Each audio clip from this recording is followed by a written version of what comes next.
dhagaystayaal allaha u naxariistay raaga ogaas oo sida lagu malaweyn yahay noolaa qarnigii 19aad bilowgiisii ilaa bartamihiisii waxay Soomaali badan u aqoonsan tahay hormuudka dhaxalkooda maanso inuu yahay. tilmaantaas waxaa siiyay lafagurayaashii hore ee maansadeena raggii awoodda dheeraadka ah u lahaa kala saaridda maansayahanada ee kala hormarintooda looga dambeyn jiray. sidaa darteed tilmaanta hormuudnimo ee raage waxay ka mid noqotay arrimaha aan waana cidina muranka gelin ee sida weyn taariikhda suugaanteena ugu xusan. annaguna haddaanu nahay lafagurayaasha xilliyadan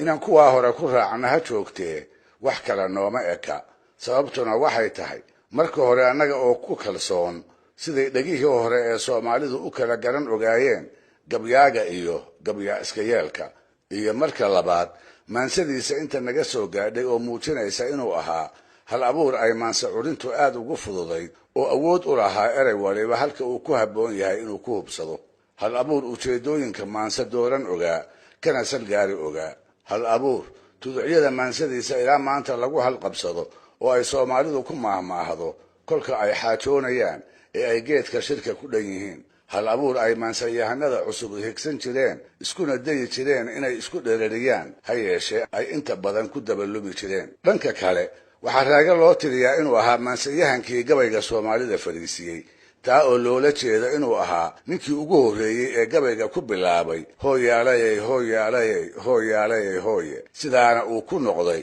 ninkii dhidibada u aasay farsamo ahaan habka ilaa maanta maansada qaybteeda gabayga loo yaqaan loo curiyo. haddii si kale loo yidhaahdana waxaa la rumaysan yahay inuu isagu asaaska u dhigay tirada alannada meeriska gabayga ah lagu jaangooyo.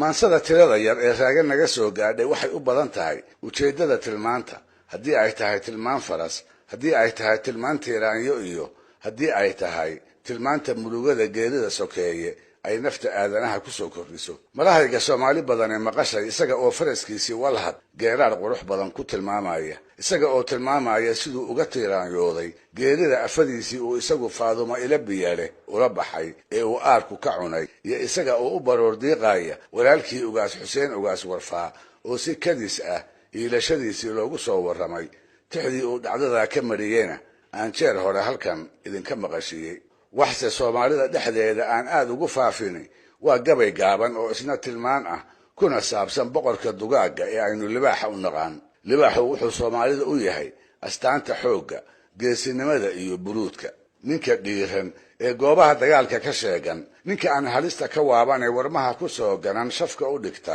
ninkaas oo kale ayay Soomaalida hore magaciisa intay aar ku darto ugu yeeri jirtay Maxamed Aar, Cali Aar iyo wixii la mid ah. haweenka qudhooda toodii camalka ragga yeelata ee gar iyo guddoonba iyaga iyo geedkooda ka dhex muuqata, iyadana aalay ayay magaceeda ku dari jireen. libaaxu waa bahalka ay xoolo dhaqatadu ugu cabsida badan tahay ee haddii aan wadaad la waayin reerkii meel dagaaba uu durbadiiba ka xirsi xiran jiray. qaar ka mid ah odayadii aanu soo gaaray waxay ku sheekayn jireen ka hor qoyska amaba dadka uu weerari doono muuqaal ahaan inta aanu libaaxu ku soo gaarin in la dareemo dabayl qabow badan oo lala qabandhacoodo kana soo hormarta. dabayl ay waayo araggu ku garan jireen aar libaax amaba gooldii haalsani mid ahaan ama wadar ahaanba inay kol dhow ku soo fool leeyihiin. xagga buruudkana waxay rumaysnaayeen eebbaweyne inuu bahalka ku abuuray haybad dheeraad ah oo lagaga baqo. indhihiisa iyo kuwa aadanuhu hadday qumaati isugu dhacaanna in kuwa aadanaha uu iftiinka araggu intii cabbaar ah ka maqnaado.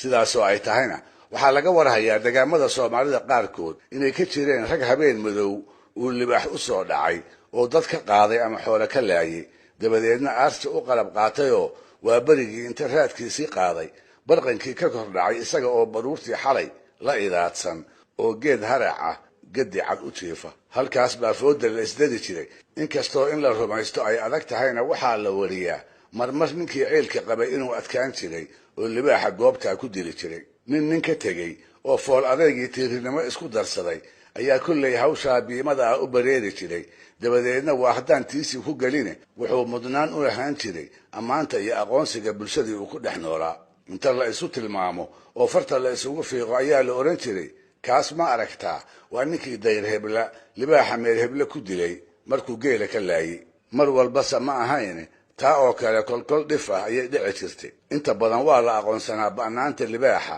reer miyiga soomaaliduna caado uma lahayn inay xoola kula diriraan arrintaana waxaa muujinaysa mahmaahda caanka ee tidhaahda libaax nin aan aqoon baa lax ka rita waxaa mahmaahda ku qarsoon canaan iyo yasid wada jira oo loola jeedo ninka lax uu kala tegay awgeed naftiisa u biimeeyey oo libaax ilaah isaga ka badbaadiyey uga daba tegey waa runo waxaa mahmaahda ku qarsoon liita macangaga inuu yahay ninka waxa uu libaax yahay garan waayey ee awooddiisa la wada qiray isagaa laga indhasaabay aqoonsiga ba'naanta libaaxa ee bulshadii hore ee soomaalida waxaa lagu tusaaleyn karaa gabay uu inooga tegay nin magaciisa guluf cusmaan la iigu sheegay waxaa malaha gabyaaga loogu sheekeeyey carro edeg inay ka jiraan rag libaaxyo rabaayada xerya ku haya oo maalintii 2-3 jeer hilbo loogu talagalay gacantooda ku siiya intay weliba saraaxaanna mar fadhiisiya marna kiciya taasi inaysan geesinimo ahayn ay kolley xeel iyo xirfad tahay ayuu guluf ka badin waayey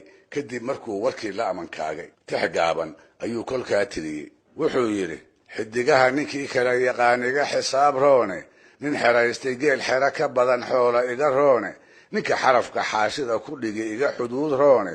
maskoo xiimi xoodhida nin qaban iga xiniin roone xabad hanata mooyee libaaxa meel xarshina jiifa war aarkaa nin xoodaamiyaa xeelad iga roone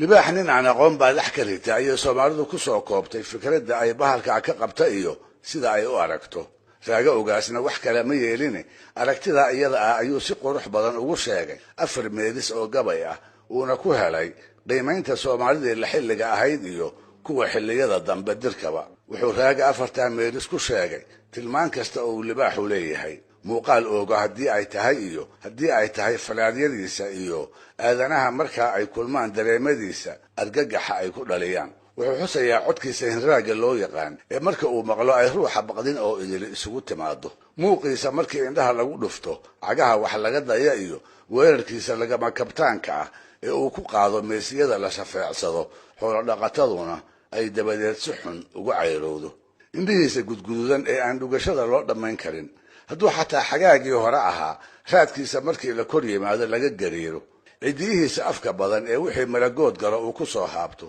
kuwa xuurtana aan laga aqoon iyo reenkiisa galiilyada kiciya ee aan aadanuhu u joogi karin intaasba wuxuu raaga ku qeexay meelisyo 4 ah oo sidaan soo sheegay uu ku mutaystay qadarinta bulshadii uu maalintaa u mariyey iyo annaga haatan noolba wuxuu yidhi codkiis laga baq araggiis la carar wadana cayreeye il casuusle raadkiis carjaba laga cabsoonaade cidiyo dhuuriyo oo faarbulow iyo reen baasle ma waa lala cayaaraa libaax laga caraysiiyey